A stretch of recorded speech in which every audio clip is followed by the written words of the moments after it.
Christian Terrasse. Qu'est-ce qu'il faut prendre ou non au pied de la lettre et qu'est-ce qui est inquiétant ou pas dans ce... Voilà. Je pense que ce dossier est révélateur, ce dossier secret. Moi, je regrette, bien entendu, qu'il ne soit pas diffusé, mais je crois que c'est une bombe.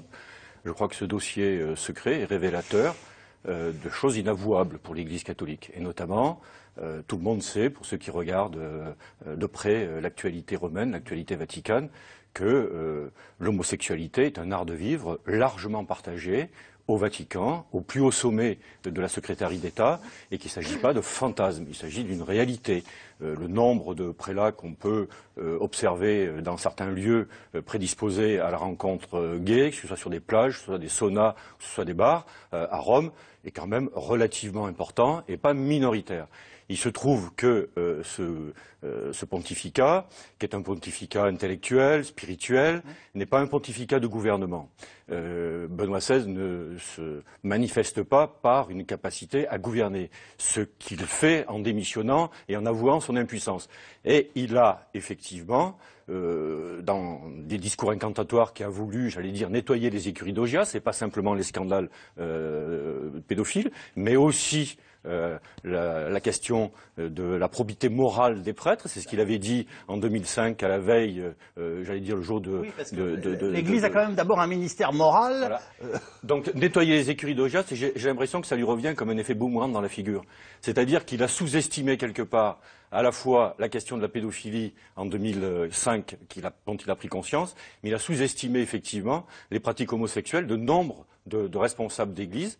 Et on peut dire qu'effectivement, il y a une culture gay au Vatican qui peut jouer un rôle de lobby, à la faveur notamment de certaines nominations que Benoît XVI a fait et qui ont attiré des animosités. Et je pense que son secrétaire d'État, son secrétaire particulier, George Gantschwentz, attise et attire et focalise sur lui un certain nombre d'hostilités parce qu'il a été promu récemment alors que d'autres n'ont pas été promus et que je dirais que dans l'espace germanophone, il y a des rivalités qui vont jusqu'à pas comploter, mais jusqu'à vouloir faire sortir, notamment par Wikileaks, un certain nombre de documents qui mettent en difficulté le pape et son entourage, jusqu'à laisser entendre que la relation de proximité que le pape a avec son secrétaire George Gantschwentz, qui est une relation de proximité professionnelle, mais aussi une relation affective, en tout bien tout honneur, je tiens à le dire, pourrait être instrumentalisée comme chantage contre le pape, par justement des groupes laïcs qui fréquentent des prélats homosexuels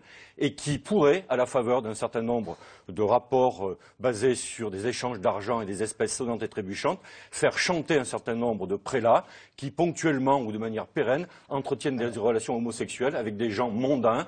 Et je dirais que la découverte du document fait par les trois cardinaux, notamment par le cardinal Tomko, qui a été, je tiens à préciser, le spécialiste, l'agent secret de Jean-Paul II par rapport à tout ce qui était Église de l'Est et Pologne. Oui. Je dirais que ce document a été pour le pape une atteinte au fond de lui-même, qui a été la goutte d'eau qui a fait déborder le vase. Tout s'accélère en tout cas au Vatican où vraies et fausses nouvelles, vrais et faux scandales se succèdent. Le chef de l'Église catholique d'Écosse, lui, je vous le rappelle, a été écarté du conclave. On évoque pudiquement un comportement inapproprié, mais il s'agit bien de relations sexuelles remontant à 33 ans. Deux autres cardinaux seront absents pour des raisons qui restent en partie obscures. En tout cas, on est rentré visiblement dans une période d'incertitude, d'interrogation. Le très sérieux journal La Repubblica s'interroge, lui, sur les vraies raisons du renoncement du pape et évoque chantage, parlant même de lobby gay. Le pape vient, lui,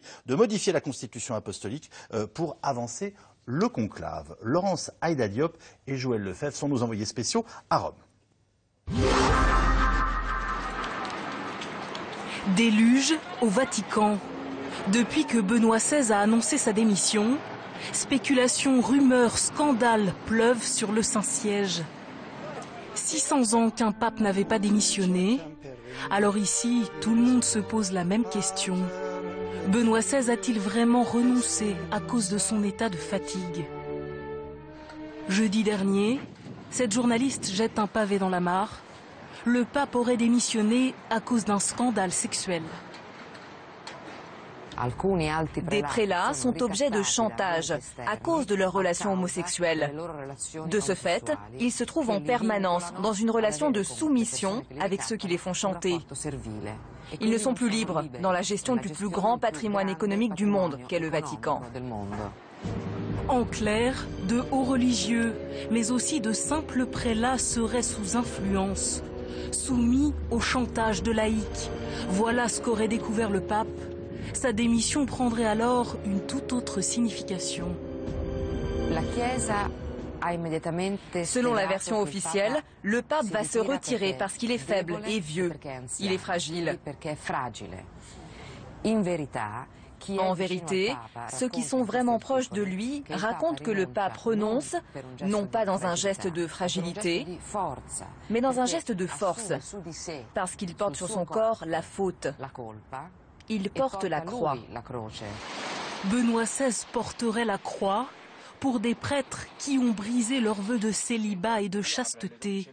Selon cet écrivain, il serait au moins une vingtaine et s'afficherait parfois publiquement dans des clubs gays.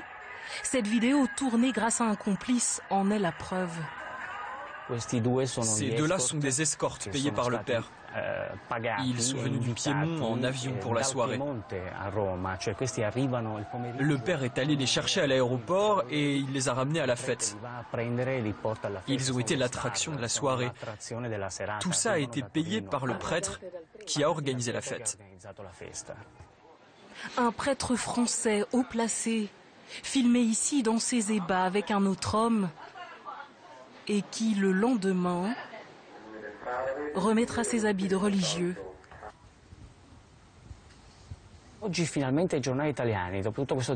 Si aujourd'hui les journaux italiens sérieux réussissent à parler de sexe au Vatican, de lobby, de prêtres gays, c'est parce que finalement quelque chose s'est libéré.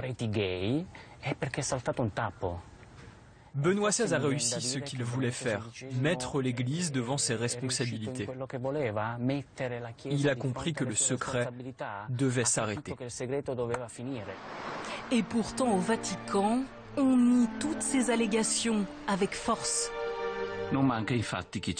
Certains cherchent à profiter du mouvement de surprise et de désorientation après la démission historique du pape pour semer la confusion et jeter le discrédit sur l'Église et sur son gouvernement.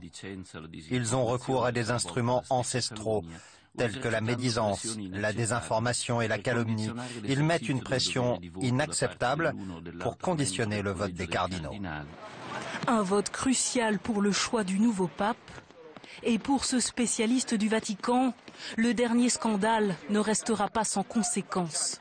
Je crois que cet article va influencer une grande partie des cardinaux. Ils vont être réticents à l'idée de nommer un nouveau pape italien.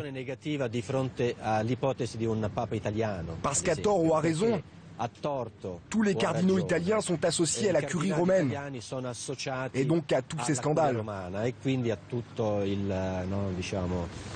Conclusion, les victimes, ce sont les cardinaux romains. Et en particulier le cardinal Bertone, qui est le plus en vue. Dès jeudi, 20h, la papauté sera vacante. La course au siège est désormais ouverte. Mais déjà ce matin, nouveau scandale. La démission du cardinal O'Brien, chef des catholiques d'Écosse, mise en cause dans une autre affaire de mœurs. Le conclave s'ouvrira sans lui, début mars.